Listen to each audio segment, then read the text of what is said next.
Hello, and welcome back to 8 Dead Giants. I am joined by a giant this week who almost doesn't require an introduction. He is one of my most regular contributors, a fountain of information, especially regarding the D's and the D's. What are those respective D's and the D's? Yeah, like, when you put it like that, it doesn't sound like Dungeons and Dragons, does it? Now I'm a bit like, well, okay, let's not talk about that D. Okay, but Rob's here. Hello. Feeling a bit uncomfortable, I'm sure. Mostly just curious where you were going to go with that one, to be honest. I'm just going to keep phrasing PG. If you just leave me to go, it'll just get worse. I think if you didn't stop me, I'd just start, like, I don't even know what would come out of my mouth. Probably nothing good. It's like one of the Beyblades that you just go and you spin and you just carry on until you don't. It's great. I'm like a fidget spinner twirled on someone's knuckle. Delightful. That's another horrible image, isn't it? Yeah. Oh, talking about the D's, and now I'm talking about twirling on your knuckle there, Rob. I don't know where we're going with this. It's going to be a fun episode, isn't it? For a second, I thought I was on 8 Dead Giants After Dark, but yeah. Oh, no, we keep that. We keep the PG-13 stuff for After Dark. You're very true. Got to stay on brand for our early morning records. So we'll keep it PG. Not sure 10 a.m. counts as early morning records, but we'll go with it. Well, it does when it's your day off, right? Okay. It does when it's your day off. How have you been anyway? Yeah, I've been good. Just getting through the days, slogging along through. Yeah, doing the work thing, doing the adulting. Yeah, doing the adulting. Maximum adult. Yeah. Well, then, in that case, what we've got to do is we've got to get into the podcast so we can forget about adult stuff and talk about fun, geeky distractions, which is, I think, what we do best. At the risk of sounding like Churchill from the old television adverts, the Bulldog car insurance thing. Oh, yes. Let's get into the content. Let's maximum content. 10 out of 10. Brilliant. All right, then. Let's do it. Back in a minute.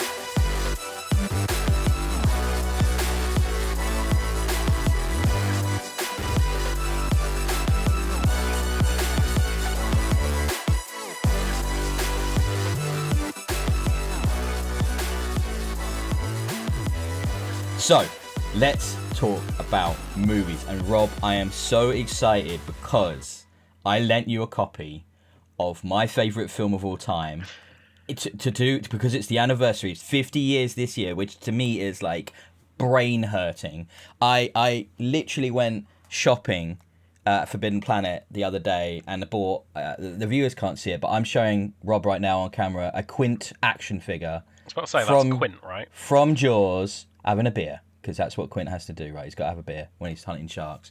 I literally have no fandom greater than my fandom for Jaws. So, Rob, tell me why you give it 5 stars, and anything less will mean we never speak again. Whoa. No, look, seriously though, I am so curious as to how someone in 2025 can watch this movie that's so much a part of pop culture for the first time now, and how that goes over. And I know it's not going to be the same reaction I have to it, because I've grown up with this movie for 40 odd years, right? So it's a very different place. So go for it. Tell me what you think. I've never seen this movie before. I'd seen bits of it. I knew about like the cinematic dolly zoom and stuff like that Spielberg put in the movie. Like I knew of it. I knew of Jaws, but I'd never watched the whole thing the whole way through before. Generally, I thought it was fine, good. You know, sits probably in the realm between fine and good, for argument's sake. The phrase that stuck mostly with me, both as a positive and a negative, is it's a product of its time. So, I'll cover the negative first, because it's a small negative by today's standards, but it is a negative, is the fact that it has a very one-dimensional cast. It's white people, and then predominantly, for the last third of the movie, white men. That's it. There is very little diversity and variety amongst the cast and so on in that movie. But I think that's because of the time and the era that it was shot in, not because it was a directorial or casting choice. It was just the time it was shot in. However, the positive of it being a product of its time is I think nowadays we spend a lot of time looking at the motives of the bad guy. the quote-unquote antagonist or bad guy in the movie. We spend time trying to understand them in a movie. Why are they doing what they're doing? In Jaws, it's not. There is no understanding. It's just, it's a shark. It's hunting. It's doing what it does. You don't try and understand it.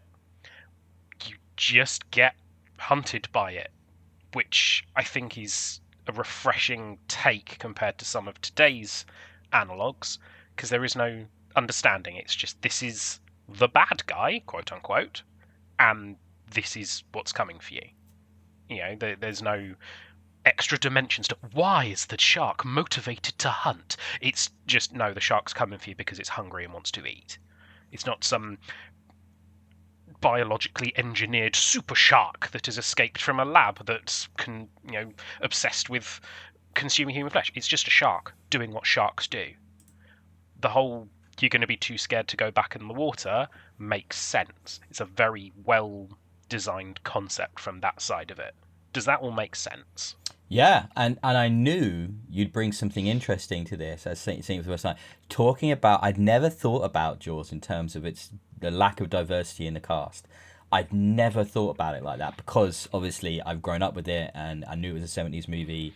And that's really interesting. Obviously, Lorraine Gray, who plays Mrs. Brody, as it were, is great. She gives a fantastic performance. And when she's there for the first 2/3 of the movie, she's, I think, a really interesting part of the dynamic that, you know, she's gone out to Amity with her husband who's wanted to take the kids away from the crime-riddled New York to what is somewhere safe, and it's actually become way more dangerous. And her kind of realization of this and some of the scenes she has with her husband, like when he goes, well, I'm going to take you home now. And she goes in the hospital after the attack that affects the kids. She goes, are you going to take us home? And she goes, do you mean New York? And he's like, no, home here. And you can, and the look on her face and how she changes over the course of the movie. And then the last time you see her is when she's running away. She's fleeing the orca as they're about to set off because she's so certain she's never going to see her husband again because she believes he's going to go out to die trying to stop this shark, right? So she gives a really great, nuanced, powerful performance for when she's there. But yeah, there is no racial representation. There is that's it for female characters. You've got one, that is really interesting. If you look at where that film was shot in Martha's Vineyard, which is what would doubled up for Amity, in the 70s. That's what that town's makeup was like. I mean, all but the principal cast of this film are locals that were cast and put in the film. So basically, everyone other than the recognizable actors in like the 4 or 5 main spots are local people from Martha's Vineyard who were cast in and around that town. Which is fantastic. Even his deputy, who is a real actor, who'd gone off and done acting training and stuff, he is from Martha's Vineyard. So it's like, even he is from that town, which is, I think, amazing, and which is why I think it feels so real that so much of those characters, like on the beach, the people coming up to him, asking him questions, all locals. None of them are professional actors, right? So it feels real because it is. And it's such a clever thing. Chemistry and world building because they probably knew each other, a fair portion of the cast, because they were in the same area. But that's your lack of diversity, right? That town, that island, that place, they didn't have it, right? It wasn't there in the 70s. That's just not that town at that time. Exactly. I wonder what it would be like now. Might well be different now, right? But it's curious again because obviously there were lots of shark films post Jaws. Deep Blue Sea always comes to mind. And you look at Deep Blue Sea's cast, right? Super diverse. You've got Sam Jackson in there. You've got LL Cool J. You've got the lead being a woman. You've got that reflection of the time, how it's changed going forward. And I love me some Deep Blue Sea. It's not Jaws, but I do love Deep Blue Sea. But I'm glad you at least enjoyed the movie. And so let's talk a little bit about your comments on the one-dimensional as a positive, parentheses, positive, antagonist. And I think that's a really interesting point as well because Jaws, to me, is really a slasher movie, right? So it's like Jaws is a Michael Myers, Jaws is a xenomorph, Jaws is that they are the faceless, unknowable evil, right? They are not here to be understood. They are animalistic. They are instinctual. They aren't something that needs to have half an hour of backstory. And that's quite, again, reflective of the time that film was made, which is one of the things that makes it so powerful. And of course, the other big thing that leads to such brilliance there is the Bruce was always broken. The shark didn't work most of the time, which is why you barely see it, which of course leads to a much more suspenseful, impactful feeling when you do see it. I mean, how did you feel when, watching this for the first time properly through in a linear way, not just clips? The bit when he's chumming the water and the shark comes up, I think is still to this day one of the most impactful kind of jump scares I've ever had in cinema. And it still makes my heart beat faster when I see it for the 20th, 30th, 40th time. And I think it's such an amazing shot, such an amazing moment. Just silently comes up through the water and you're like, ugh. Fucking hell. It's definitely well shot. It doesn't have that visceral effect on me, mostly because that's not typically how great whites hunt. Well, it's not hunting there, is it? It's just eating some of the chum. It's not attacking them. It's just sort of there. But his reaction then, as he steps back and then says the most immortal line in cinema, or one of them, with Luke, I am your father, we're gonna need a bigger boat, right? It's right up there. Yeah, 100%. I mean, I knew that line for years. I've known that line without having seen the movie. It is ubiquitous across cinema and popular culture. The cinematography in the movie, I think, is one of the things that makes it great. I think, was the dolly zoom invented for this movie, or was it first popular in no, this it wasn't. movie? It wasn't invented, but it's certainly the most iconic. It's like an iconic shot. Yeah. Yeah, like the cinematography was fantastic. Spielberg is definitely showing his, directorial chops there. But yeah, it was good. It was just good. The problem is that I'm looking at it from a modern point of view where I see nothing but continuity errors in the final set of sequences. Oh, yeah? A shark is not going to hold, conveniently, a pressurized air can in his mouth. He's not going to do that. Sharks also don't tend to swim backwards, because if they do, they can't breathe. Did we see it swim backwards? When does it swim pulls backwards? itself back off the boat, not flails sideways. Falls off the boat. I mean, and I think the air tank is meant to be stuck in his teeth and in his jaw. He's biting on it a lot because he's trying to get it out, right? That's what Bruce is trying to do. He's not holding it, but it is. So there's some interesting stuff in the documentary about the finale, and basically they wanted a big, impactful, cathartic ending, because they tested it without that, and people were like, you've got to give us that release. You've got to have that moment of victory, because it's such an unrelenting third act. There's so much tension. Yeah. The way it's done with the air barrels is so cool. Like that you know where it is, but you don't see it, and it's like it's just under the surface. The way it makes the sea scary, right? The way he shoots above the waterline or on it, just above it, and you don't see under that glassy surface, and you don't know what's just under it. It's just such a clever device to build the tension. Was a little bit genius. Chekhov's air can.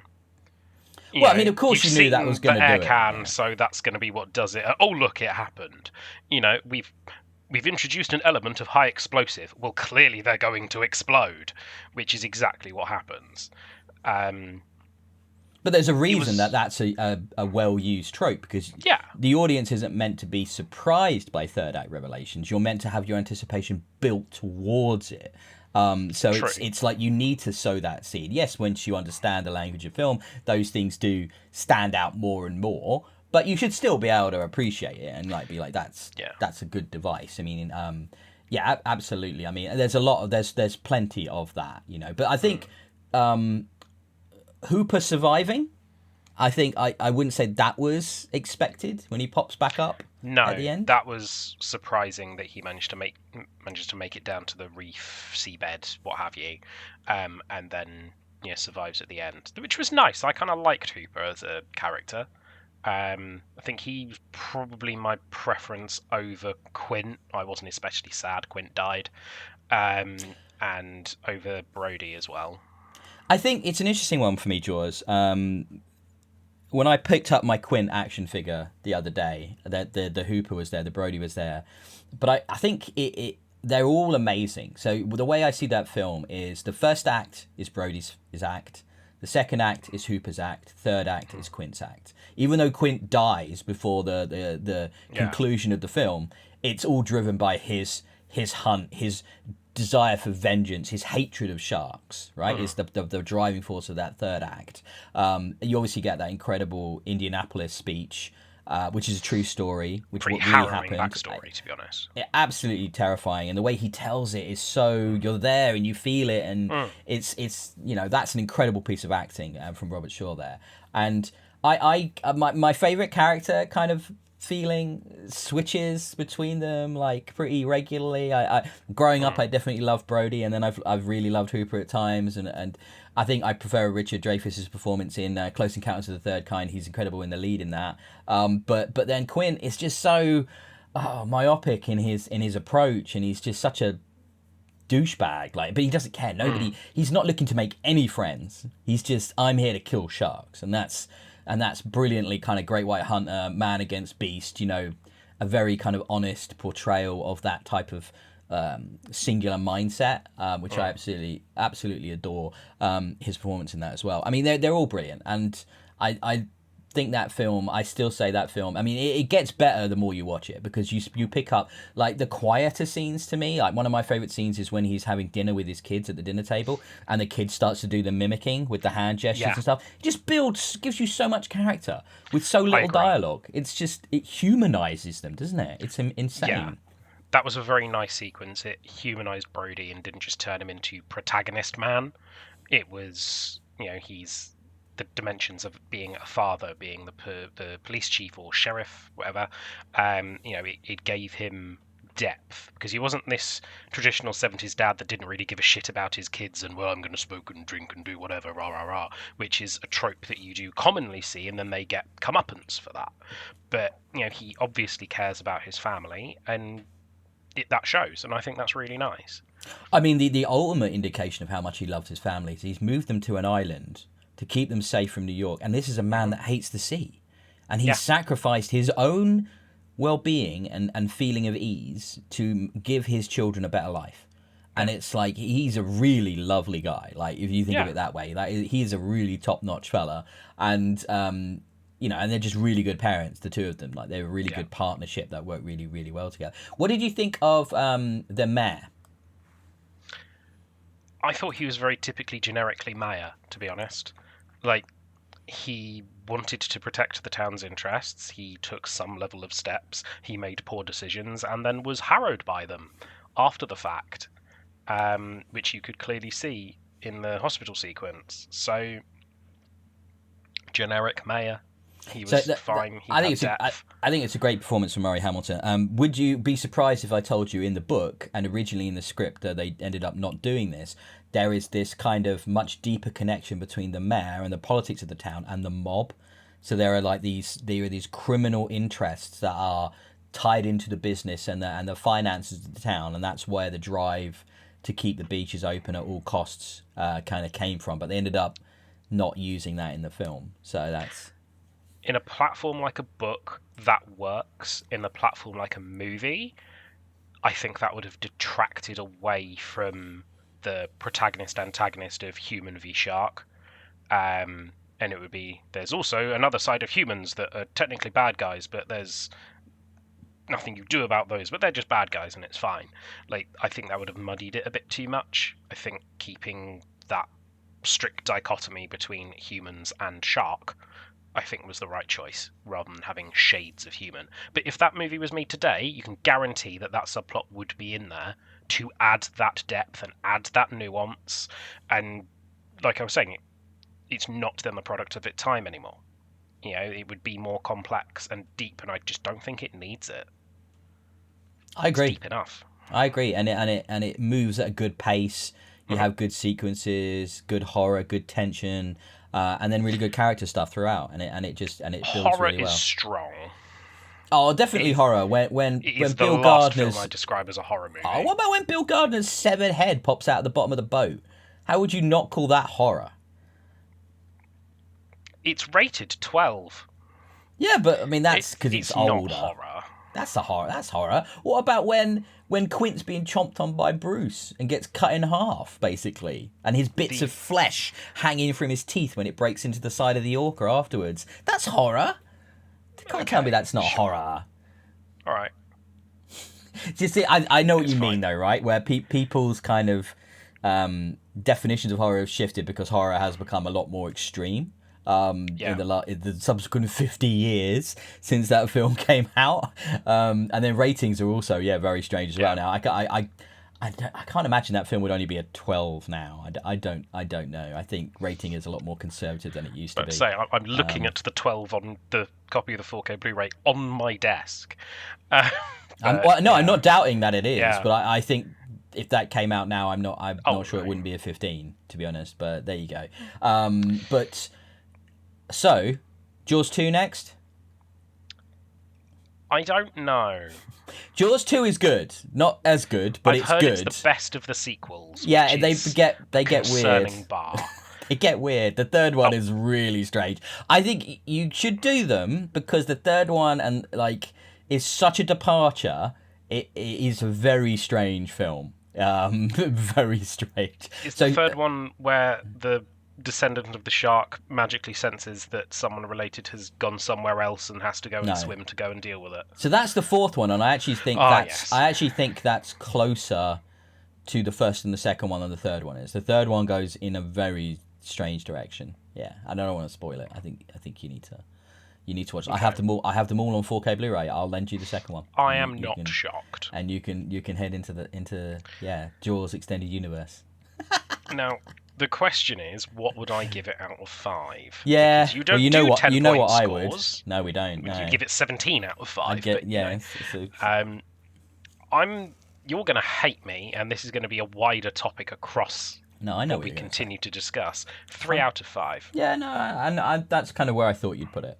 Yeah. The problem is, in a wider, more granular scale, I would rate it slightly higher than 3. But if I'm pigeonholed and forced into 5 boxes, it sits in the 3. Because I think it's more deserving of better score, but not better enough, if that makes sense. I could see it though if you rewatched it in a year or two's time or 3 years time or whatever. I could see that score coming up. It's only gotten better with age for me because there is every time I watch it there is something new that I notice and a different piece. That it's got so many layers, and the fact that this is Spielberg's third film, it's absolutely incredible that he came at that and made such an incredible, long-lasting movie. It's just remarkable. You can definitely see the Spielberg that we have today start to come through in that film. I think it's where he started. I think it's got edges and sharpness to it that he's subsequently moved away from as he's gotten older. It feels like something a mid-20s guy would make, right? It's got edge, it's a bit brutal, it's a bit painful, it's a bit horror, it's a bit, challenging, I guess. But let's then use that as a segue to a franchise of films that he also created, which a new version has just come out, and we've both seen it. And I want to talk about now Jurassic World Rebirth, not directed by Steven Spielberg. Spielberg did Jurassic Park and then Jurassic Park: The Lost World, the sequel. But then he's moved on to executive produce subsequent movies.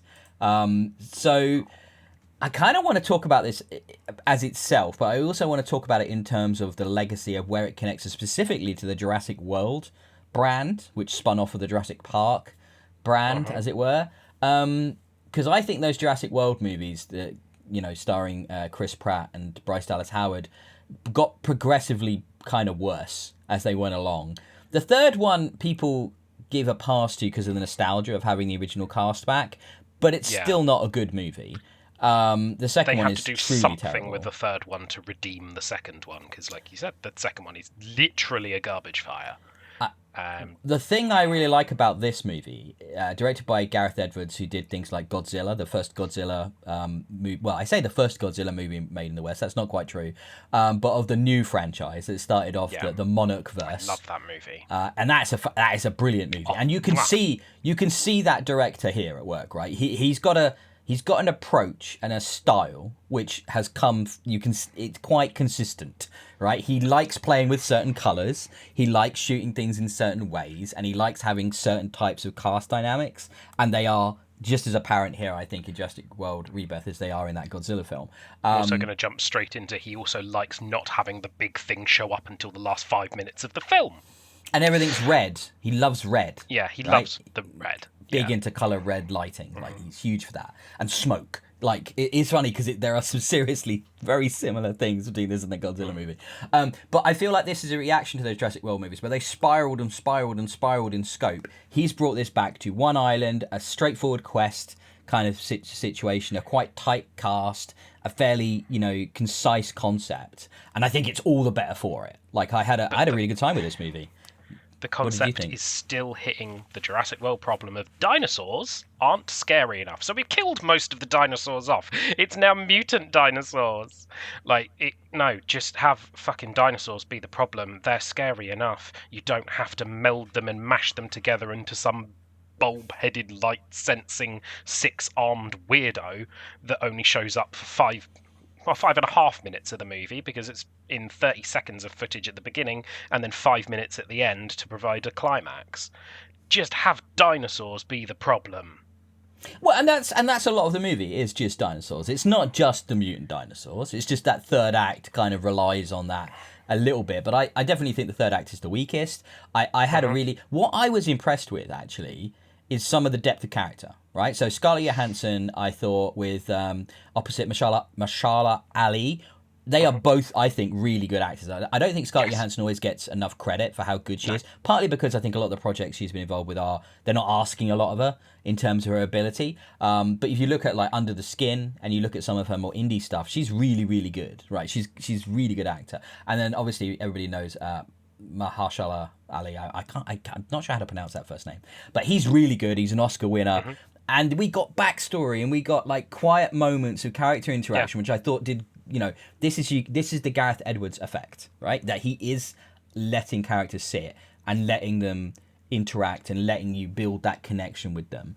So the basic plot, like Rob alluded to, dinosaurs got out in Jurassic World.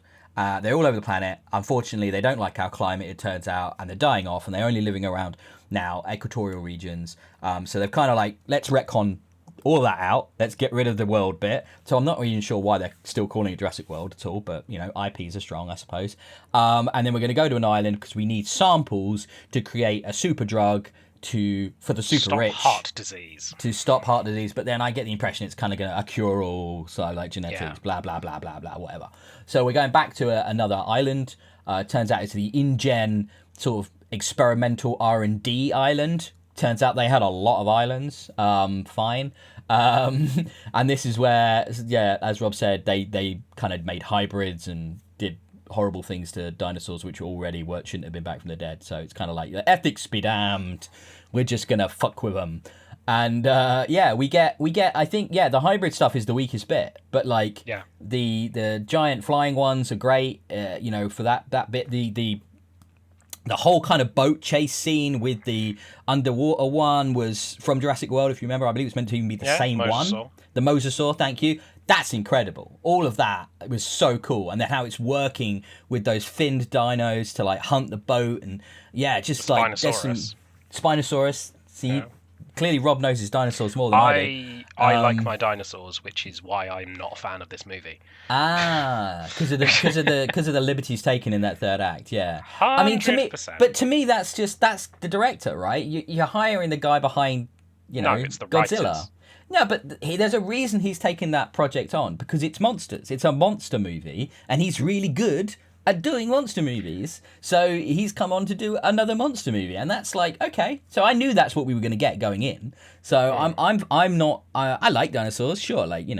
Every boy pretty much has that moment growing up where they get into them for a minute. Some stays with them longer, like you. I'm not really particularly kept up with it, but I just think it was a good time. It was a good summer blockbuster. I had fun watching it. Yeah, good pacing, good characters. I even quite like the family stuff because there's this like teenage boy who's the boyfriend who dad doesn't like, but he kind of throughout the course of the movie proves his value and his worth, and he's still kind of a dick and annoying, but he's also like a dick and annoying that you don't hate Is by the end of the movie. respected by the end of the Yeah, movie. and I thought which is it's a good character arc. Like it works really well. Like I say, it's an actual character arc. It's not just I'm random dick boyfriend. It's no, I'm going to start off as the dickhead and finish as slightly less dickish because I've done good things. So yeah. Any more thoughts from you on it? Like other than not liking I'm sorry, the flying chicken raptors were the worst. I hated them. The one with the nest or the snappy jewelry ones at the end? The ones at the end. Yeah, the ones that kind of were there at the facility. I'm not sure they're real. No, they're not. They're meant to be a mutant. Oh, they're mutants as well? Yeah. I thought they were. Perfect. That's a raptor. I like them even less, and I didn't like them to start with. I believe it's like a raptor mutant, right? The whole point is they're meant to be like leveled up velociraptors, and that was the issue I had as well, Rob, which is like it wasn't clear what they were kind of trying to get at with them, right? You understand the idea of the raptor and stuff, don't you? But like when you start having them flying and like, what the fuck is this? Like Uber raptors for no reason. Didn't like them. There's a sequence earlier in the movie where you see one of them take down two velociraptors that are stalking the dickhead boyfriend as he takes a leak, and it's just needless. I remember in Jurassic Park 1, that kitchen sequence with that raptor stalking the main female young character, I can't remember the name off the life of me because I didn't look it up, is one of the most tension-filled sequences of cinema outside of a tense, thrillery film that I've ever seen. It's fantastic. I love it to bits. Lex. And her name is Lex. Yes, thank you.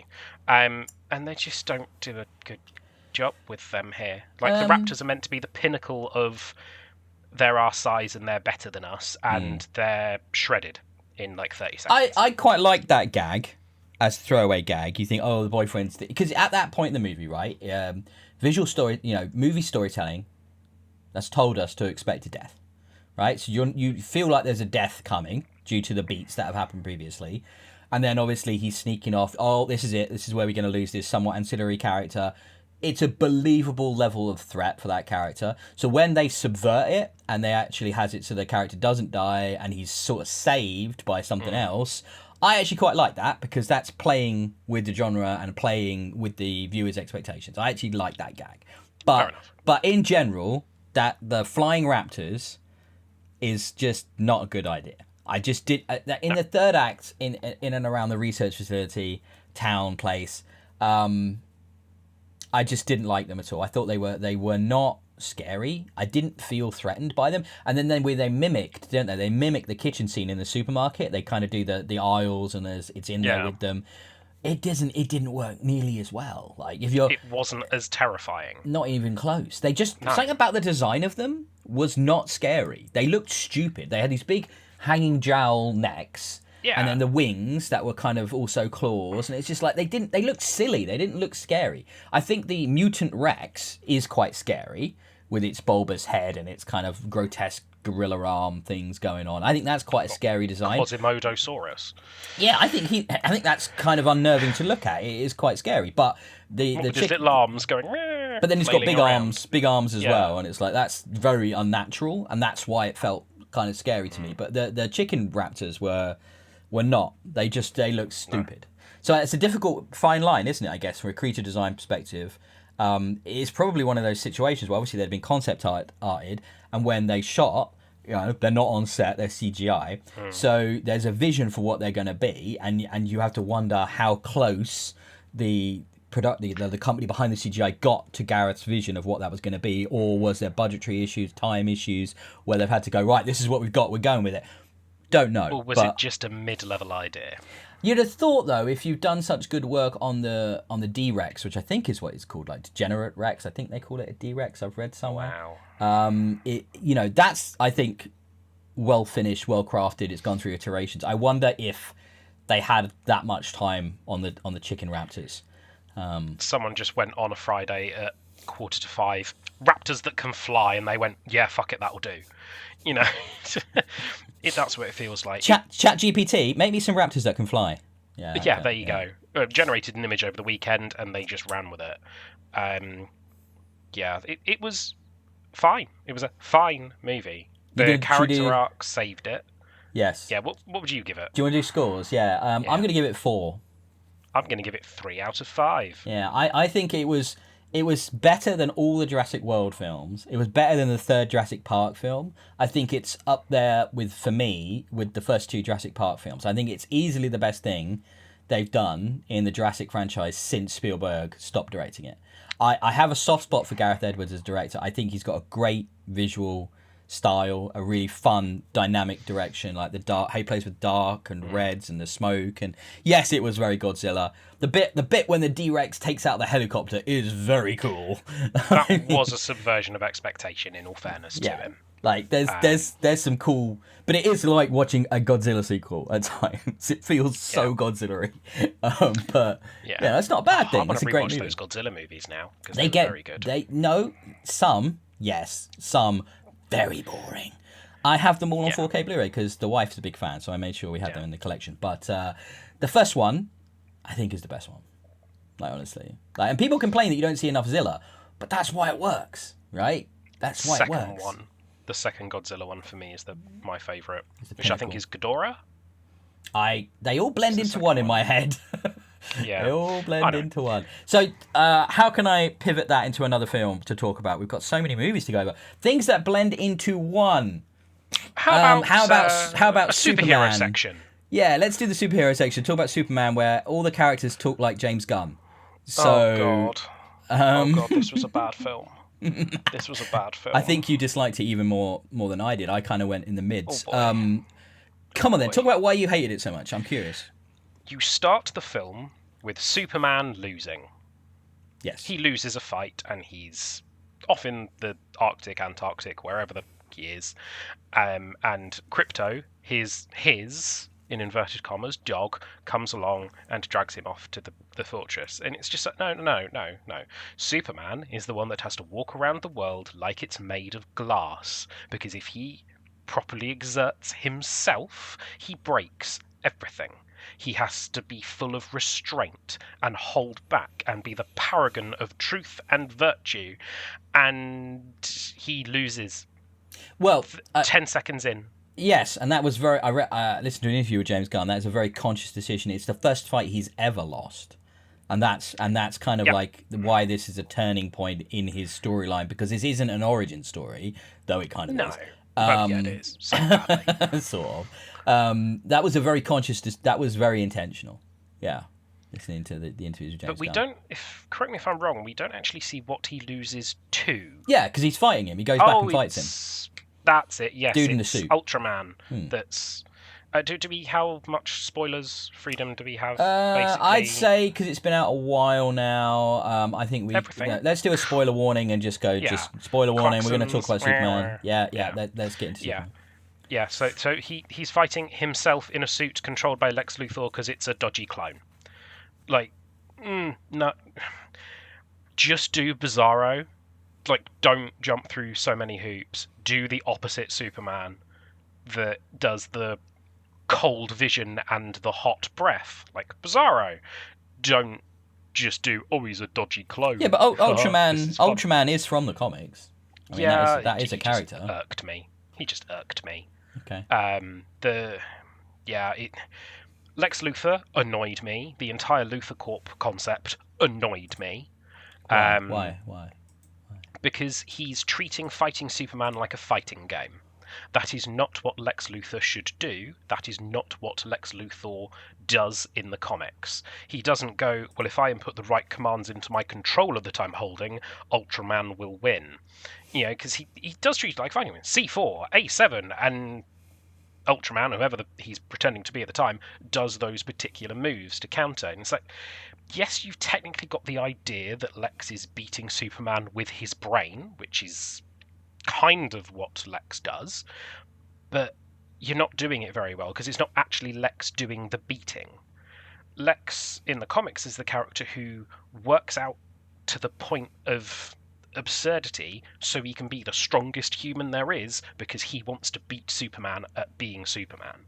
He wants to prove that he is better than Superman at what Superman does.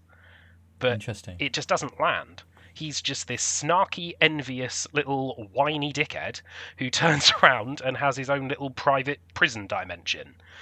Like, no, just no. I think it's really interesting that you've got other issues to what I had, but like still valid. Like I can see where you're coming from with this. Like, I mean, I can see what they were trying to do though. They're trying to make Lex into a tech bro, right? So this is Lex Luthor via Elon Musk, via Mark Zuckerberg, you know, and that's what we've gone for, which speaks to the modern kind of language of tech billionaires in general, right? And why envy, power, control, you know, and the way they would exert it, you know, in this thing. I don't have as much of an issue with that because it feels just like an inevitable modernization of the Lex Luthor kind of character type. I did like his monologue that he has at the third act, I think it is, or between the second and the third acts. I quite enjoyed that. The biggest issue I had with the Lex stuff was the prison dimension and how it then becomes an incredibly dark film in that second act, with Lex executing an innocent in front of a trapped Superman forced to watch. And basically the reason that's happened is, you know, Superman, because he will not do what Lex wants. So he basically is made powerless and completely emasculated. And then, of course, there's the whole idea that he's got like the Molecule Man's baby and he's threatening to kill that. And basically, it goes to this really, that whole sequence dark in that prison is really, really dark. And it doesn't feel in keeping, I don't think, with the rest of the movie. And it also just feels very James Gunn and not very Superman at the same time. And that was my big issue with the Lex. Because once they're back out and they're fighting in Ultraman and then, you know, Lex is letting the dimension stuff rip the Earth apart because like he doesn't really give a shit, and it's like I liked all that. I thought that was quite good, but I didn't love that stuff at all in the second act. What did you think of the other heroes, the other Silver Age style Justice Gang? The Justice Gang. Nathan Fillion played Guy Gardner very well, because Guy Gardner is meant to be obnoxious and unlikable, and he hits that nail on the head several times in a row, and he does that reasonably well. The name of the tech character with the balls, Mr. Magnificent or Mr. Terrific. Do you not know Mr. Terrific? He's a pretty big character in the Terrific. comics. The name just vanished from my head for a minute. I thought he was okay, but he gets the most development across the film. He gets the most interaction with cast, and he becomes Lois Lane's vehicle to doing anything useful. Otherwise, she's just being a journalist. But he was fine. He was good.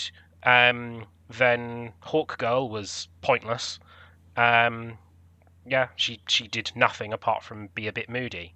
But I mean, that's quite quite an accurate representation of Hawkgirl. I mean, that felt pretty spot on for Hawkgirl. Kind of like she don't really give shits. She's just there to hit things. She's I don't know if they're going to do the whole, the proper where they are aliens and they're from another planet and it's like they're a warrior race, kind of like Klingons, and I don't know if they're going to do all that with Hawkgirl. They should do with the screaming, and then of course she drops the guy and kills the guy at the end. Exactly. That's not very Hawkgirl. Oh no, I would say it is. I think that's very Hawk characters in general. Hawkgirl and Hawkman are very much like that. Okay. Yeah, I may be mistaken in that one. They're kind of like Punisher-esque in the DC universe. They really don't hold back. I stand corrected.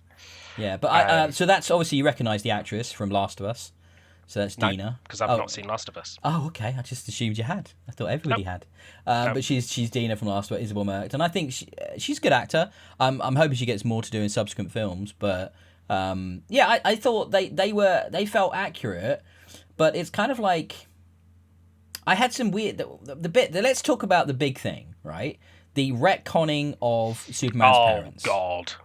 I had huge. Make a super harem. Fuck off. I just didn't understand why they went down that road. Why James Gunn went down that road. Now, what I'd have done is have that be like a deep fake that Luthor had made. But actually 100%. they make a point of saying it's legit. No, it's real. Yeah. So I didn't understand why. And do you know what that causes a big issue for me is with Supergirl, who shows up at the end, and that's the next movie. Yeah. Does she know that this is the Kryptonian plan? And if she doesn't know, because the whole point as well of Supergirl, she didn't show up as a baby. She shows up on Earth as a human. She's grown up, not as a human, sorry, as an adult. She's grown up in or around Kryptonians into an adult stage. So she doesn't arrive on Earth all naive and confused and grow up with the Kents. She doesn't need to. She's an adult when she comes. So either she's come from another planet, maybe, that doesn't do things quite the same as the Kryptonians, or she's completely culpable and knows this is the plan. And maybe she doesn't like it, maybe she does. But why isn't she told Clark? Why isn't she told Kal-El? Right? So, like, that could be interesting. But it felt kind of like they hadn't really thought that through. I don't know. It just doesn't... It felt like Supergirl was an idea of, okay, we want Krypto in there because Krypto's not been done in a Superman movie before. That's why he was there to me. That's what buttons haven't other Superman franchises touched? Krypto. He's got to be there. I was really surprised how much Krypto is in the film as well. Yes. He shows up a lot. Yeah. Yeah. But then having Supergirl at the end, it sounded like, well, we need a hook. We need a hook into more movies. We need people to be interested into what happens next. And it just... No, look, and look, I can't fault them for that, though, Rob, because... You know, that's how Marvel did it in the early days. They'd show a character at the end of a movie or in a post-credit sting and be like, hey, Sam Jackson's at the end of Iron Man. That means there's going to be more maybe stuff in the future. Like, and that's what that felt like to me. And I didn't hate that. I just feel like they didn't really think it through at the same time. Sam Jackson didn't crash through a wall drunk and go, hey, you'd be good in a team, hick, and then fly away again, which is what Supergirl did. But not that different. Like, it had a very... similar feel to it for me. I didn't have a problem with that. My problem is that whole, why are we changing that about? I mean, the idea was to turn the world against Superman. Right, cool. Lex would do that 100%. But why is it legitimate? Why is it not something Lex has created? Like when Machine Girl is ripping out of the computer and somehow deciphers the bit that Kal-El's not been able to, again, convenient. Why isn't it more like she's got this thing, but there are bits in here which we could manipulate to our ends or something, or we could cut this around to change it into something else. And, you know, that would be very Lex. But no, just poor Bradley Cooper is here to be Jor-El, and he just wants you to, you know, inseminate, do the Viltrumite style of taking over, have as many super babies as possible that they could dominate the planet. I believe the phrase super harem is in fact used at one point in the movie, and it just made me put my head in my hands and go, why? That is not Superman. He is meant to be a symbol of truth and justice, not a symbol of let's go collect people. Like, it just doesn't function. No, just stop. Hit reverse, make it a fake message, and have Superman be Superman again. But... maybe I'm just missing Henry Cavill. Yeah, that was so good casting. He was perfect Superman, wasn't he? Man of Steel was such a good movie. Even Batman vs Superman, I warm up to now, in hindsight. Apart from the Martha concept, I warm up to that movie quite a lot. Yeah, and then even the Snyder cut of the Justice League, that's pretty good. Amazing. Right? It's actually pretty good. It's just unfortunate at the time there was this backlash against the grim dark. And that's cool. I like the idea of a Silver Age Superman. That's not what we got. That's what the trailer made you think we were going to get. And then we got that second act, and we got this retcon. And it's actually, no, in many ways, this is just as grimdark. It's just sort of wrapped in a more bright-coloured sort of palette. But it's still got a very grimdark core to it. And I still think that the DC Universe has a bit of an identity crisis. And under James Gunn, I don't think that's going to get any better, because he seems to put gags and jokes and shocking moments for the sake of it above storytelling and above character. So I'm not convinced we're going to get a particularly more cohesive approach from the DC movies going forwards. But look, I'm curious enough to keep an eye out and to keep watching, but... yeah, I will probably do what I did with the next I'll do what I did with the next movie. With this movie, is wait until I can watch it not in a cinema, because I didn't go and see Superman in the cinema. I have no intention of seeing the next DC film that comes out in the cinema until such a time they prove that the franchise has legs and are doing things in a way that I like. I just won't financially support going to see it in the cinema, because customer's choice. So the next film. So, scores. Oh, rating, Scores. yes. Scores on the doors. I think I already What did score? mine. I already gave mine. I think I gave it a 3 when I talked about it after seeing it in the cinema. 1. Whoa! I mean, but there's stuff in it that's fun. It's not And terrible. that's why it gets 1. I mean, that's the lowest score. We don't do 0. No, 0 is the lowest score. No, don't do 0. 0 is the absence of score.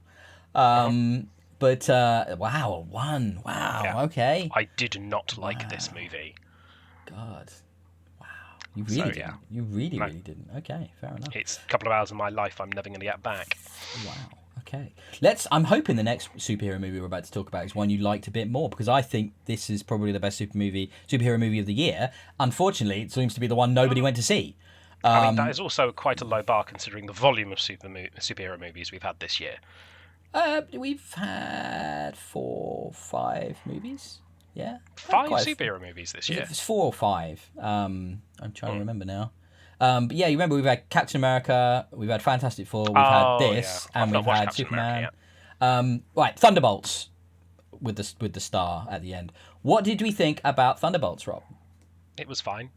Oh God, you don't like anything, Rob. Jesus. God.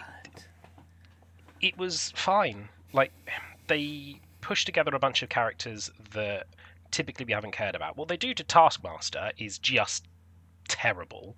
She just dies in the first 10 minutes of the movie, and we go, oh yeah, that's why she shouldn't be in any of the marketing, and why all of their marketing was redone without her. It was nice that they fixed something with words and not punching for a change. That's because the people they collected together wouldn't stand a snowball's chance in hell against Sentry, because all Sentry has to do is blink and they would vanish. Nobody stands a chance against Sentry. He's the ultimate Mary Sue. He is Superman plus. Literally, there are in the comics. You can't fight him, right? You always have to think a way around it. Like you always have to manipulate the situation. You literally can't fight the Sentry / the Void. I'm very surprised they've even introduced him as a character, because now all you can do is bench him, because you can literally never use him in anything because he's just way too OP. But they did a good job. I think they did a better than a good job. Yes. I think they did a great job with him at the end in that third act. I thought that was brilliant. It was, like I said, it was nice to have a talky final sequence and not a punchy final sequence. You know, it wasn't, oh, I've managed to hit it hard enough and then I win. It was, no, I've built a bond throughout the movie and I've talked to you and we're going to make a solution together. And I think that works really nicely. And that was the best thing about that movie for me, is the fact that it was talked to a climax, not punched to one. I think it's I think there's a lot of credit should go in this film to the quality of the actors, because like you said, the characters are low level, D-level characters that shouldn't work as a team. They're not really, all they can do is punch and kick and shoot, and that's really all they have. They're not really superpowered at all. But it's the fact that, you know, Sebastian Stan, Wyatt Russell, Florence Pugh, David Harbour, those guys are really good character actors, and that's what makes this movie work, is that you grow, for example, really actually feel for Wyatt Russell's character in his, Walker, US agent, we'll call him, former Captain America, and he has a great arc. Sebastian Stan as the Winter Soldier, again, has less of a brilliant arc, but he's so charismatic and fun to watch and very easy on the eyes. And you can see why everybody likes a bit of Sebastian Stan as the Winter Soldier. That is one hunky dude. And he's just very easy to get going. And then David Harbour is just funny. Really funny, has great lines, and then also has that amazing dynamic with his daughter, not real daughter, played by Florence Pugh, as Yelena. And they have this really fantastic relationship, again, that goes through a really good arc throughout the course of the film. And then obviously the centre of the movie is Florence Pugh, and they know they can do that. They can hang a movie like this on her because she is a brilliant actress. Yeah. She is so talented in everything she does that she makes you connect with what spy, does flips, kind of morally grey. Like, you shouldn't really give a shit about this character at all, right? This is such a G level character, like so far below Black Widow, played by Scarlett Johansson, in terms of giving craps. But here she is making you connect and really sort of understand her plight and, you know, want to see her go through. I think this film is a triumph, and I think it will do much better as we look back on this year of Marvel movies and people reevaluate and see on Disney Plus and watch the Blu-rays and stuff. And I can't believe it got like 4 people to go and see it at the cinema. It's such a shame, but I think they knew that's what was going to happen. Like, if you look at the marketing and they look at where it was positioned, they knew they weren't going to get lots of people in the cinema to see this. But it's also a really impactful movie for the wider MCU. Like, what that star means, that at the end of this movie, they become the new Avengers, and there's going to be 2 Avengers teams going into Doomsday. It also has the possibility where they can do absolutely sweet FA with this team, because they're barely a team. You know, like, it gives them options and directions. Yes, just because someone has been called a new Avengers team doesn't mean that the world is going to recognise them and accept them as a new Avengers team. I think the most likely thing... Right, so we're never going to see Bob. We're never going to see Sentry again, played by... I want to get this guy's name. He was a really good performance. God, who played... That's it, Lewis Pullman. Lewis Pullman played the Sentry, and it's a really nuanced, subtle performance. A guy dealing with lots of mental health issues. Yeah. And I think that's one of the best bits of sort of representation of that. Yes. And dealing with those types of problems that I've seen in any kind of mainstream movie, right? Really, really impressive. But he'll just forget about him. He's never going to come back, right? He can't, because of what that character means. But I think in Doomsday, these are the guys that die early on in the first act. These are the guys that are going to be killed off by Doom or something like that. That will give you the stakes for the film, because the rumors indicate Chris Hemsworth's Thor is going to be kind of the main character of Doomsday and of that sort of thrust of the movies going forwards. But these are the guys that, because if you've seen this movie, you've connected to them. They are such great performances. They know they can rely on these actors to make you give a shit, even in a short scene. So when they kill them off, a la Thanos and Heimdall, you know, and Loki and stuff like that, you're going to realize the stakes, and that's going to set up what that movie will mean. Because I think they're going to have to go hard in that film to kind of convey the threat of Doom, because he's not been in anything, right? So I'm really curious to see. I think you're going to lose Winter Soldier. I think you're going to lose US Agent. I think you're going to lose Red Guardian. You might not lose Yelena. She's going to be a big part, by the way, in the new Spider-Man movie. Yelena, she's supposedly rumors. She's got a big role in that.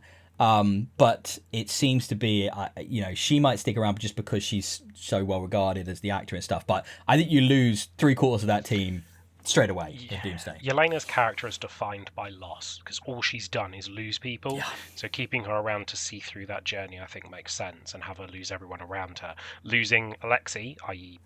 David Harbour, I think is going to be a very good idea, which saddens me, because I like Red Guardian as a character, but it will give Yelena somewhere to move to story-wise. You say Chris Hemsworth's coming back. I'm willing to put money that Chris Evans is coming back. Yeah, I mean, he's almost denying it too hard, isn't he? He's kind of reminds me of Andrew. Yes, and Tobey Maguire all over again. No, we're not. Oh, there's a new Spider-Man, but we're not coming back for that. We promise. Why have you been photographed on set? Well, we're not coming back for it. It's not happening. Yeah, of course. No. You know, you would not get Robert Downey Jr. and Chris Hemsworth back if Chris Evans wasn't following suit. He may play a different Cap or something, but he's going to come back. It's interesting, Chris Evans, because he made a lot of noise towards the end of his Marvel time about wanting to do other projects, wanting to have his freedom back to make other movies. It's like, okay, because he's got indie sensibilities, right? He hasn't actually done a lot. Like, he did that quite pants Russo film, which I've already forgot the title for, but he was the villain in that, and he was entertaining in it. And then he's done this new comedy, A24 comedy, opposite Madame Web herself, called The Materialist, and Pedro Pascal. It's meant to be good though, Rob. Honestly, I haven't watched it yet. I watch all the A24 movies. I will get around to it, but I haven't watched that one yet. But it's meant to be good. But it's not like he's done huge amounts. Yes, playing Johnny Storm, which was amazing. Probably the best thing. Probably the best thing in that movie, actually. Yeah, I mean, so I could see him coming back as Cap. Yes, because if you've got to remember, Cap's an interesting one, because at the end, in Endgame, obviously you get that bit where he gets to go back to be with Peggy, right, after the war, which is lovely, but also says we can do stuff with time, right? So we could just take him back out of that time period and bring him into the movie again, right? It would be easy for them to do that. Like somebody comes through a portal, hey Cap, we need you. We've got this big thing. Can we borrow you? We'll put you back when we're done, kind of thing. And he's not going to say no, is he? Right? No, because it's Captain America. Yeah. So that'd be easy to do in terms of storyline.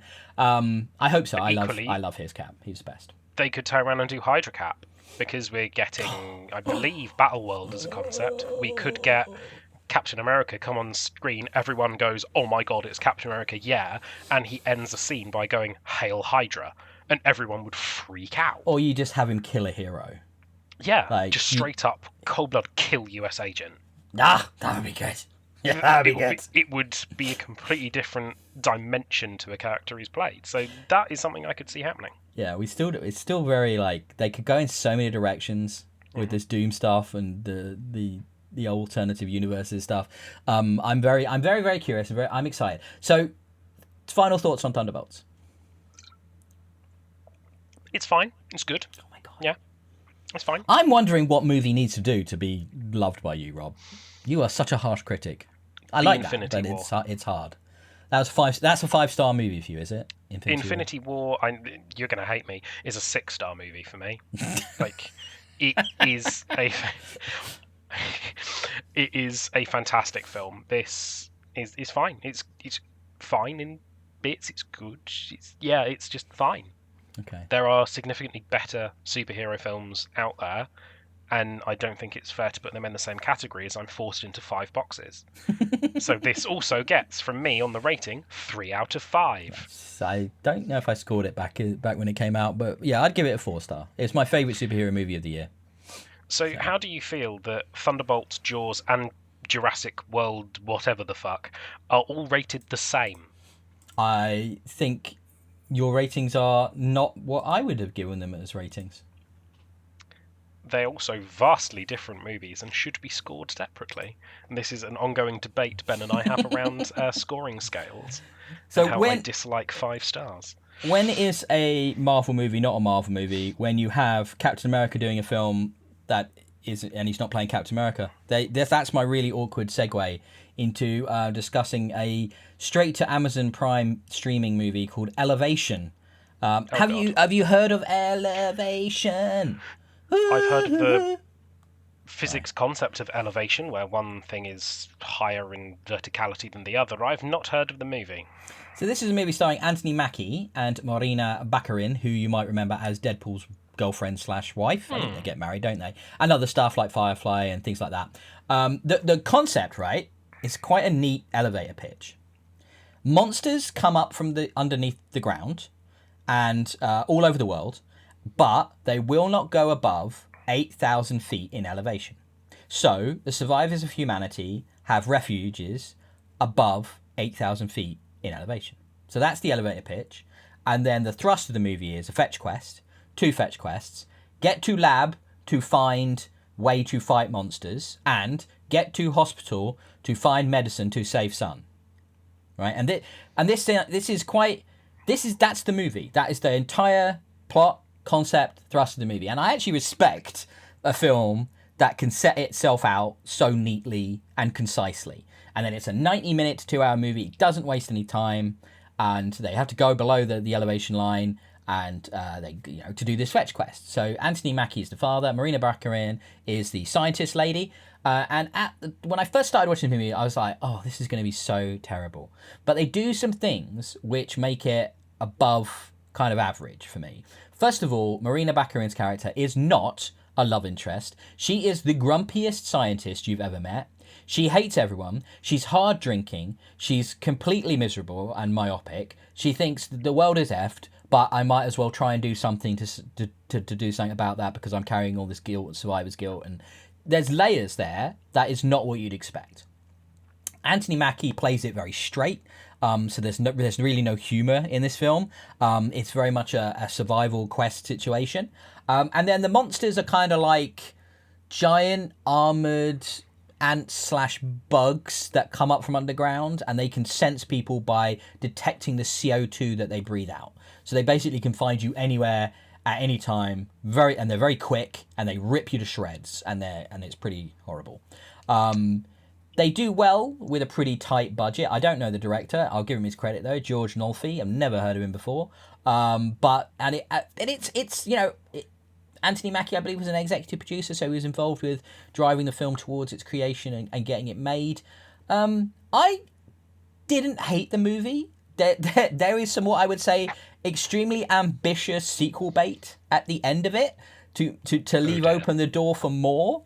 I could tell you now, being a quest movie, that guess what? They achieved their goals of thing to fight monster and way to save son. Shock, I know. My God, I'm surprised. I'm shocked. But I would tell you that while the concept and the set pieces and the chase sequence, none of it's going to blow you away. The performances and the characterization is what elevates it. Elevates it. Yeah. You got it. You get it. Above complete streaming slop, which is obviously what you get with a lot of these movies, especially it turns out if they're actors from Marvel films that are looking to do something different. They keep sort of showing up in these streaming movies that are just not very good. It's I enjoyed it though. It's a 3-star movie. It's right in the middle, right? It's not a bad film. There's clearly not a lot of money been available to make this film. Maybe it all went on Anthony Mackie's salary, I don't know. But the special effects they're fine. There's a thing they do with how the bugs get killed, which is visually really interesting. It's a choice. With they do a thing with them, and then there's what do they do? They kind of explode, but they explode in a strange dusty ring detonation that has an interesting sound effect, and it's all a bit odd, but it's kind of I've not seen anything quite like that. So clearly they've gone, well, we don't have the money to do really detailed particle effects, so we'll do this thing instead, which will be the signature of when one of them gets killed, and it'll play into the finale of the movie, and it's okay. So it's kind of interesting. I always, when I watch movies like this, I'm always looking for that thing that they're trying to do as a creator or a performance to set it apart a little bit, right? And there is enough of that in here where it doesn't feel completely rote. It doesn't feel just like a Quiet Place knockoff, right? It feels something different. And if you just fancy a sci-fi romp, give it a go. 3 stars. Anthony Mackie's growing on me. He's in another, and he keeps showing up, and he's in one of the TV shows I'm going to talk about as well when we do TV shows. So I liked it. You're saying that Elevation is as good as the Jurassic World BS and Thunderbolts, in my view. Then.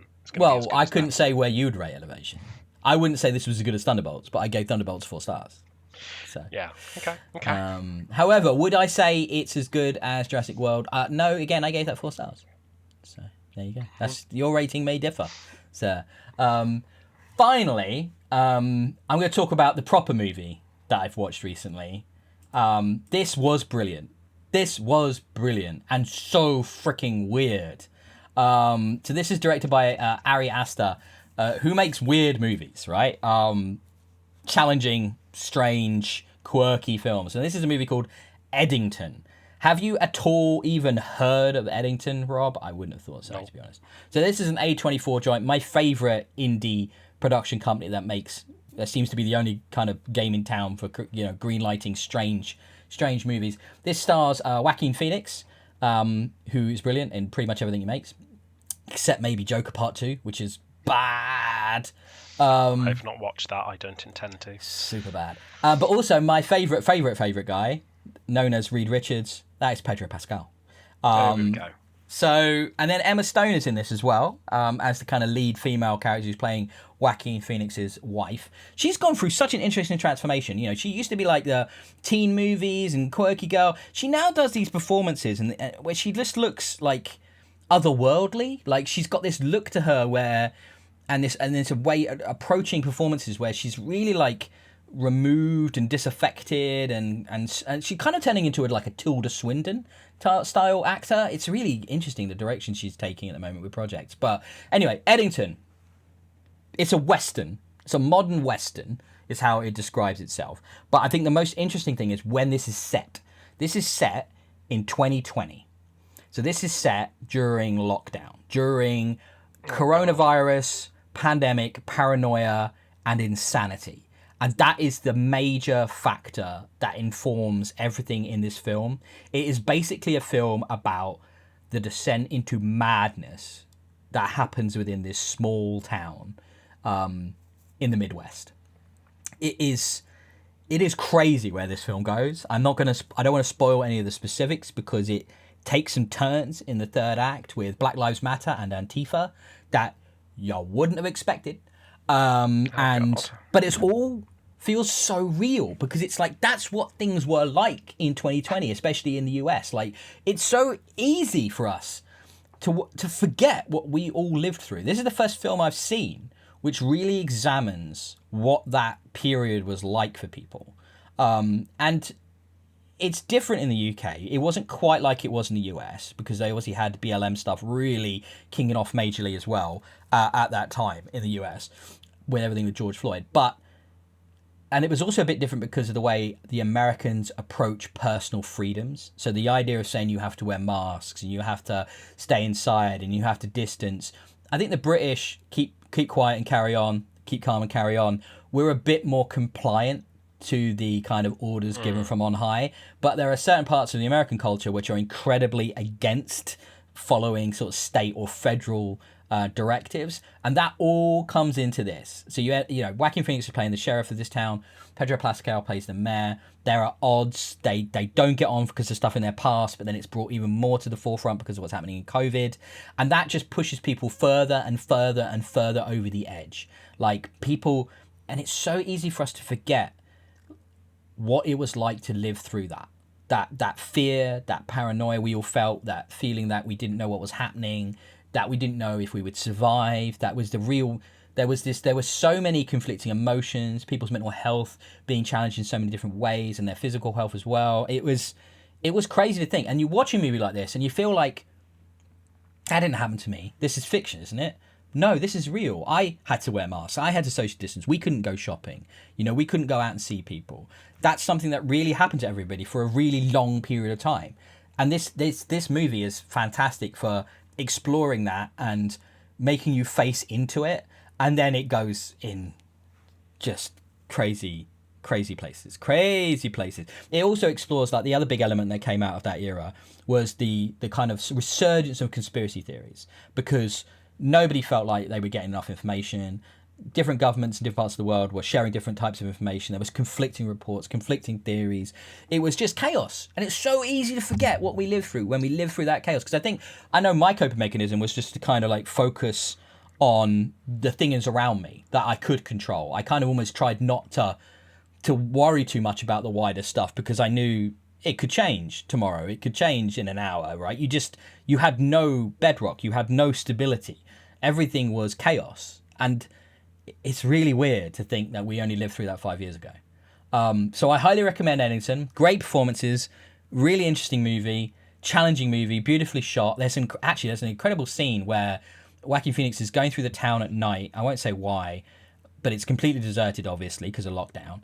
And the camera kind of like stays on his face, but it's a wide enough shot and then it pans around his face in the center, and you kind of see all the town around him, behind him, and it's just the way it's at night, and it's the paranoia of what can come out of the darkness in this small town all around him, and there's nobody there, and he's in the middle of the street, and it's just really haunting and beautiful, and he's such a good actor, and Pedro Pascal is such a good actor. It's magnetic, and I loved every minute of it. I was more than once I was just like, what the fuck? What the actual fuck is happening right now? And it's just mad and brilliant and 5 stars. Loved it. Interesting. Loved it. It's very A24. Like A24 is so weird because they also did Friendship, which I loved as well, which is basically more. It's kind of like, you know, Tim Robbins, I Think You Should Leave. The comedy series on Netflix? Oh, okay, well, you don't. But it's kind of like the film was written for him, basically, and he's the lead in it, and it's very much like a whole movie of I Think You Should Leave, and that's A24, and that's incredible. But then they also did Paul Rudd and Jenna Ortega's The Death of a Unicorn, which I freaking hated. So it's like, and they're not always going to be a hit, right, A24, but they take swings. And that's what I love. They put out weird, strange, challenging films that don't follow the Hollywood system, that don't even necessarily follow a third act structure, that don't necessarily tell stories in the way you'd expect. And I just love that. I'm just so glad to see these like mid-tier movies are reappearing, the $20-30 million movies instead of, only being $200 million movies or $300 million movies. And Eddington was awesome. I can see why they call it a Western, but to me, it's more of like it's much more about the COVID stuff and then that combined with Black Lives Matter, combined with paranoia and conspiracy theories and what that did to society, and in this one microcosm of this one town called Eddington, and it all kind of gets shown in that movie, and it's fucking awesome, man. Like, blew me away, man. Super cool. It's not for everybody. I reckon you might hate it, to be honest, but it's one of those films where I can see people being just like, nope, that didn't work. What the fuck? Like, and it's also difficult to watch because it is something we all lived through only 5 years ago. Like, at times I was like, oh my God, yeah, it was like that. Jesus Christ. I think it's interesting that A24 are trying to do things that aren't generic blockbusters. Like you said, they're not trying to do the $200 million movies and stuff. They're not trying to do the next Marvel franchise. They're just trying to go, here's a movie. It has a story. It has a likable cast in it. Cool, let's try. Not everyone liked Death of a Unicorn, but you can guarantee it's got a cult following out there. Yep. Not everyone will like Eddington, but you can guarantee it's got a cult following out there. And they're doing just movies for movie's sake rather than money's sake, by the sounds of it, which is an interesting direction in today's world, and I like it. Yeah, 100%. They're creating just because they've gone, that's a really good story. This is a really cool project. They're not looking to make, hundreds of millions off of the back of it, right? But they also know when their movies succeed and they get good reviews, that sometimes they'll get a really good groundswell and people will see it in their droves, and that's when they've only got to bank on 1 or 2 of those a year, right? They're putting out so much. It's like 2, 3, 4, 5 a year now, so it's crazy. No, it sounds interesting. Okay. Maybe I'll give Eddington a watch. I'm not convinced. I might trailer it first. Yeah, the trailer doesn't give much away, which is a good thing. It's good. I've seen the trailer. It does show you how good the performances are, though. I think, you Joaquin Phoenix and Pedro Pascal's performances are both, and Emma Stone's as well. It's just it's weird. Like, she's really weird in this movie, but they're all kind of weird in this movie. It's great. Like, they're all weird. Pedro Pascal is not playing his usual charming, friendly self. Let me put it that way. So yeah, it's cool. Look, I think that brings us to the end. That was a bumper segment of movies, over an hour and 10, hour and 15 minutes of movie chat. That was really, really good. We'll be back soon with some more.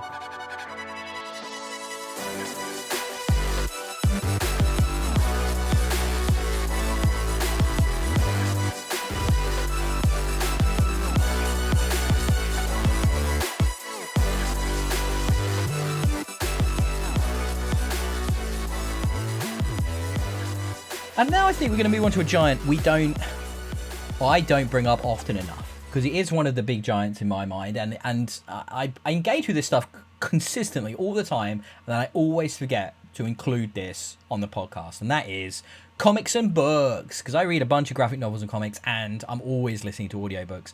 And the stuff I've got today, Rob, is stuff I think you would enjoy. Like, all these comics and all these books, I think you would dig. So elevator pitch me. Yeah. So I'm going to start first of all. So I've got 2 Image Comics imprints. Now, you know who Image Comics are, right? Walking Dead and that stuff. They've been around a long time. Indie publisher for comic books, now. Right? Okay, you didn't know who they were. Okay, that's crazy. Okay, they're massive and they've been going a long time, and they've kind of sort of changed their model a little bit in what they do and what they're publishing, because they used to just put out, here's a great 6 issues, here's a great 12 issues of a comic by a creator, and everybody's going to love it and go crazy for it. These are the guys that published The Walking Dead and many, many other famous comic book series. And now they're kind of doing this thing where some of their bigger creators are getting these imprints in which they can kind of lead or have their entire own universe that's being published by Image. Now, the 2 I want to talk about today is Ghost Machine by Geoff John, who's a very famous DC Comics writer. He did a lot of the DC Comics probably up to about 10 years ago. And then the Energon Universe by Robert Kirkman of Walking Dead, of Invincible fame, right? So first of all, let's talk about Ghost Machine. And this one's interesting because Geoff Johns is writing all, I think, of the comics in this universe. I'm going to just grab one to show on camera, though unfortunately our listeners won't be able to see this. And I'm holding up one of my newest acquisitions here for Rob's benefit, which was Rook Exodus, which is like a sci-fi future set on another planet, kind of Mad Max combined with people that could control animals. Right, so it's crazy town, but it's all part of this ghost machine. He's got other characters in it, like Redcoat, who's this immortal Redcoat soldier from the American War of Independence. He's like who fought on the side of the Brits, but he's immortal. He can't die, so magic stuff happened, and he's part of this universe. And then there's Geiger, who is this radioactive guy who's after the post-apocalypse. Has got the power of the atom bomb, and he's part of this universe. And there's loads of different characters and stuff that he's building in their own books, but they're all going to be connected and come together in a crossover in the future, which it's very much the Marvel Cinematic Universe model, but being done in terms of this comic book series. So you have these really distinct stories that all work by themselves, but then they kind of, as much as you want, you can kind of read the others and then connect them up and enjoy that crossover. And I'm picking up the trades as they come out, the paperback versions of the comics, and they're just really good fun. Like, they're all different. I just read Geiger Volume 3 this morning. I read Rook Exodus this weekend after a trip to my local comic book shop. Shout out to Forbidden Planet in Cambridge. Love those guys. It's really cool. It's really different. It's really good fun. And I like the idea that this one creator is driving all of these characters, and it's all going to come together in images supporting that. So honestly, that's a big recommendation for me, Rob. I think you'd really enjoy those. The next one... single narrative vision there, I think, is very promising. You're not having 7 different writers do 7 different characters, and it kind of just about jigs together. You've got one person telling one interconnected story that has 7 different, for argument's sake, origins, which I like. That's promising to me. Another character from that universe I really like, Junkyard Joe, who is this like robot that was built to be the ultimate soldier in Vietnam, but he gets damaged and actually hates guns. So he's kind of like this hero that wants to save and help people, but hates violence. Junkyard Joe. Really, really lovely character as well. The other universe is very different, right? So it's just Robert Kirkman, the Energon Universe. You might be able to guess what's in the Energon Universe. Correct, right? So Energon is the power source of the Transformers. But this Connect Universe brings together a few different books. So you've got Void Rivals, which are this sort of really science fiction based, two like warring planet like factions, and like the politics behind that, and how they're going after each other, and that's connected to the Transformers, which is one of the other big books in this universe, and they're landing on Earth, and they're like dealing with humans, and the Decepticons are there, and there's all that going on, which is always good stuff and fun and interesting. And then also G.I. Joe, which is brought into this Energon universe as well. So it's this idea that Earth, the Transformers are showing up, they brought Energon with them, but Energon is this power source that's like, well, the humans want some of that too. So you've got Cobra trying to use it to like assert their dominance, and then you've got G.I. Joe forming to defend against Cobra, but also to deal with the robot threat brought by the Transformers. And it's like, how are the Void Rival guys going to come into this? I'm very curious to see what that's going to happen there as well. So that's really cool, and it's really different. And I'm just trying to think if there's any other books. No, that's basically, it's those three. Yeah, it's those 3 titles, but the way they've all kind of been constructed, well, the G.I. Joe books were all these sort of like individual character-focused miniseries to start with. So there was a Destro one, there was a Scarlet one, there was a Duke one, and there was a Cobra one. And now finally, the first volume of G.I. Joe itself has come out, where the team has now come together. But what's so cool about all of this, it feels quite grown up. It's not like for the kids. You've got Joes dying in G.I. Joe. You've got people getting killed and maimed. You've got Transformers ripping each other in half. You've got Decepticons murdering humans because they hate humans, literally just decimating cities and just killing everyone, and like they're just squishy meatbags they don't care about, right? So it's pretty intense, and it's like really interesting. And Robert Kirkman isn't writing all of it himself, but he is definitely overseeing the whole thing. I think I'll have to double check what he's writing. He's writing Void Rivals, I think. Let me check. I'm just going to bring out the book myself in front of me. Yes, he's writing Void Rivals, but I don't think he's doing the Transformers ones. Just actually physically grabbing them in front of me. No, that's someone else. I can't remember who that writer is, but he's very much leading the charge on it. Daniel Warren Johnson is the writer of Transformers, for example. But no, I just thought it was worth shouting out because I'm not a big Transformers fan. I'm not a big G.I. Joe fan. So I got into the Energon Universe via Void Rivals because I was like, oh, Robert Kirkman, sci-fi. And I didn't really know anything about it, that it was this connected universe. And then all of a sudden, towards the end of the first volume of Void Rivals, a Transformer shows up. And I'm like, what? What? Why is Starscream talking Who was to these it? people? I can't remember which Transformer it was, but I was like, they found him basically crashed on this moon. Yeah. And they kind of like brought him back to life and helped him, powered him up again so he could get on his way. And that I was like, what? This is all one universe. And I looked into it, the Energon stuff, and I'm like, oh, this is cool. And I think that's really intentional. Like the first thing he did was his Void Rivals, which didn't have that IP, so it's kind of makes it feel a bit more of an easy way in for people. And it's not like, oh, Transformers, I don't care about that, or G.I. Joe, I don't care about that. But I then got into it and I'm like, oh, you know what, this is really good fun. Like, I'm really enjoying this. It's adult enough that I don't feel like I'm reading comic books for kids, like, which is what I've always perceived Transformers and G.I. Joe to be like. Though if you talk to fans, they'll tell you, same with Turtles, they'll tell you again and again and again, these are not for kids, right? There are kiddie interpretations in cartoons or even the movies, but the comics are often very adult, very mature, and very kind of like violent, or deal with like real stuff, right? So I'd love to see a Transformers or a G.I. Joe in that vein. And the rumor is the next Transformers movie is going to be Transformers and G.I. Joe, which I'm kind of down for. I'm kind of like, that could be a really cool combination. I mean, obviously they're both Hasbro, right? Which means the license and the rights works without a problem. But I think if you think about the military characters in the Transformers movies, especially the first couple, they're basically G.I. Joe, aren't they? Right? They basically are G.I. Joe characters.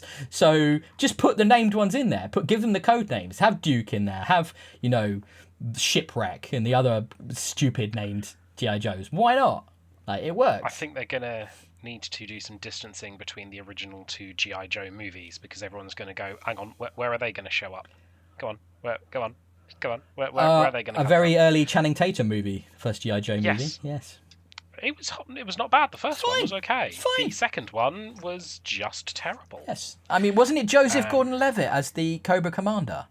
That's right, isn't it? Yeah. Wow, it's bizarre. Bizarre casting.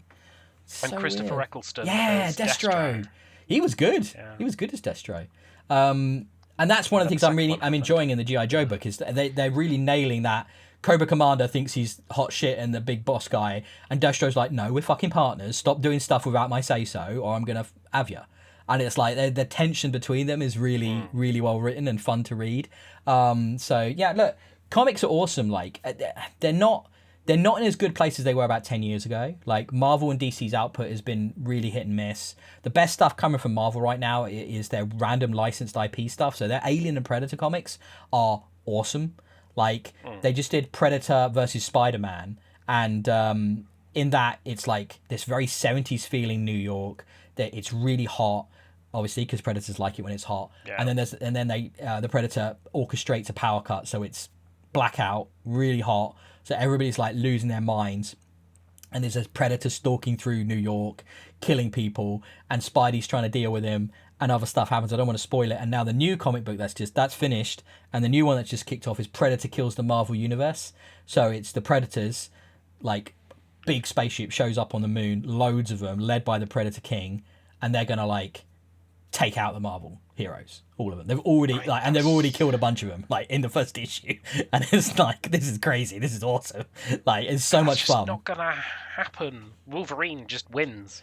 Well, let me put it this way: they have some help from an inside source, and I don't want to give it away, but it's really good, and it makes because I'm not gonna read it. Yeah, but some of our listeners might, right? So I don't want to spoil it. Like, it's really, really good fun. It's really good fun. And whenever Marvel does the X kills the Marvel Universe, they're always worth reading, because it's like, what creative way are you going to come up with for this OP hero to get defeated by something, right? So it's always worth checking out. They've done recently as well. They did Alien versus Avengers, which was a fantastic miniseries, which again I think there's going to be more of.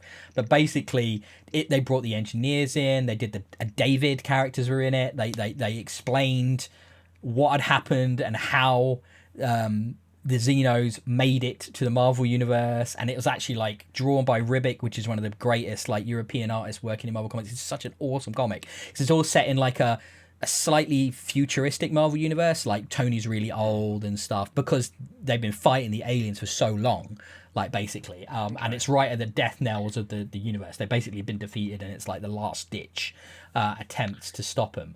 And it ends with them like, right, now we're going to find the engineers and we're going to sort them out. And David, and it's like, oh, cool, man. This is really, really good. So. What strikes me from that set of stories is, what does an alien that's come out of the chest of Captain America function like? Because I believe in the narrative, aliens take on the strengths of the creatures that they chest burst from. Oh, they go there, my friend, and it's much more interesting than Captain America. Let's put it that way. So yeah, they come up with some stuff. But their core comics not great. DC's doing this thing at the minute called Absolute DC. So it's once again like almost like an Ultimate style reboot of the DC universe. So they've got like a different take on Batman, Wonder Woman, Superman, blah blah blah blah. You know, every few years they have to do a reboot. Now, fans, like when I was talking to my friends in Forbidden Planet at the weekend, big DC fans, they just rave about those. So I'm going to check them out at some point. I'm not the biggest DC fan, I never have been, but I will give them a go just for fairness' sake, right? So I dabble in comics. I got to the point where I had like no graphic novels. My collection's building up again now. I'm picking up stuff regularly again. My other big shout out, though, this is my all-time favorite comic coming out right now as an ongoing. I absolutely love this. I recommend everybody checks out The Department of Truth. Now, I know I've mentioned this to you before, Rob. You have, yeah. This is such a cool comic. So the elevator pitch on Department of Truth is that what if people's beliefs shaped reality? So if enough people believe strongly enough that UFOs are real, UFOs become real. If enough people believe strongly enough that Bigfoot's real, Bigfoot becomes real. So there is a Department of Truth in the US who is trying to manipulate the world for the benefits of Western democracy. And then there's a counterpoint in the East, in Russia, trying to, and this is only in the early volumes, by the way, it goes in even more crazy places than this, that are trying to manipulate ideology and thoughts to shape the world in Russian sort of ideology and communist ideology.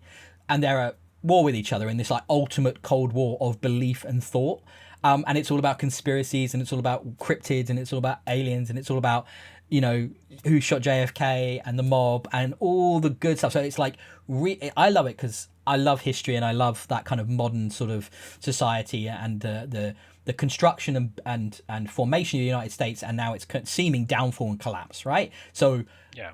All of that stuff is in this book. It's incredibly timely. It's brilliantly written. It's got the weirdest, most trippy, bizarre, strange artwork in places. I love it. It's dark, challenging, adult, mature. It has spreads like this I'm showing Rob, which are just these big sort of double page sort of iconographic spreads which just challenge you and make you really have to understand what you're looking at. And it's the kind of book that sticks with you and you think about years and months and days later. It's absolutely fantastic book.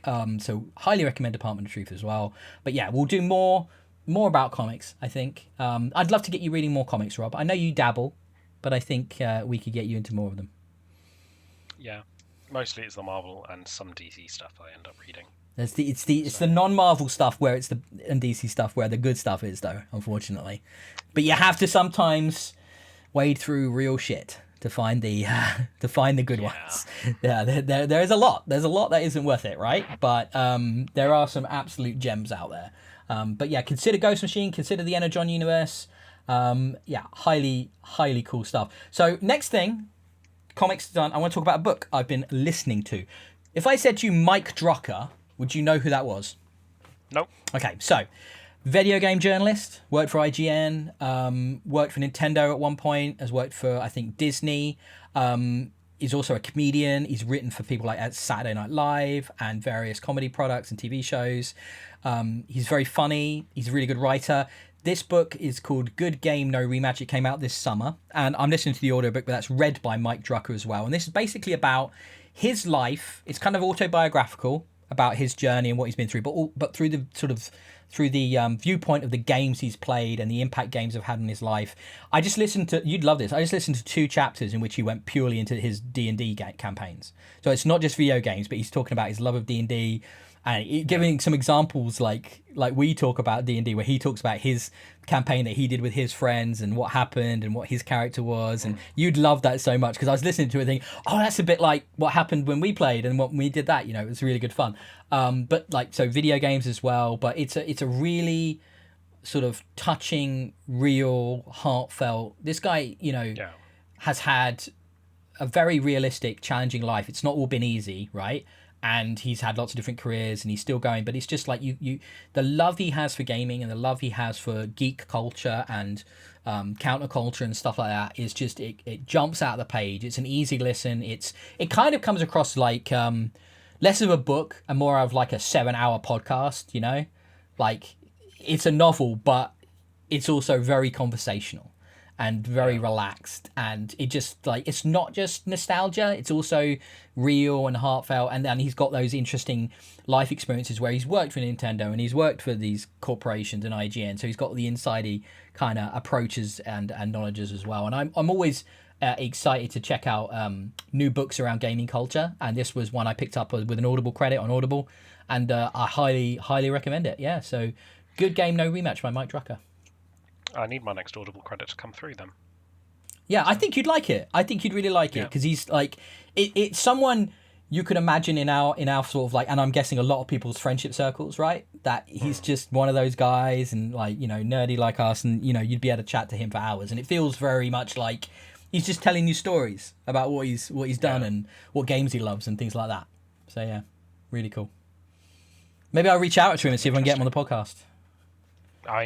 If you don't ask, you don't get. Yeah.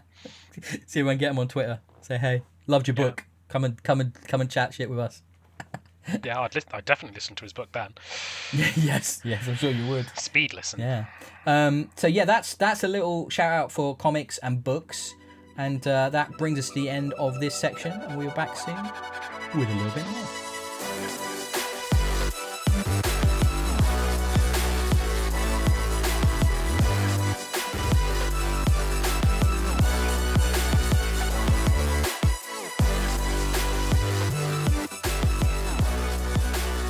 So, the end is near.